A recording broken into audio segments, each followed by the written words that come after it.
नमस्कार शेतकरी बंधूंनो, मी रावसाहेब पाटील। आपण आलोय केळीच्या प्लॉटमध्ये।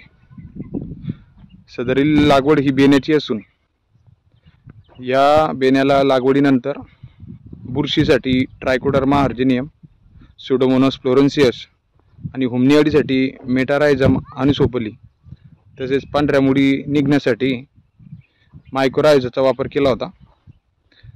त्याच्या वापरानंतर सर्व बागा सारखा निघालेला आहे। तुम्ही बघू शकता या ठिकाणी प्रत्येक झाड सारखं इथं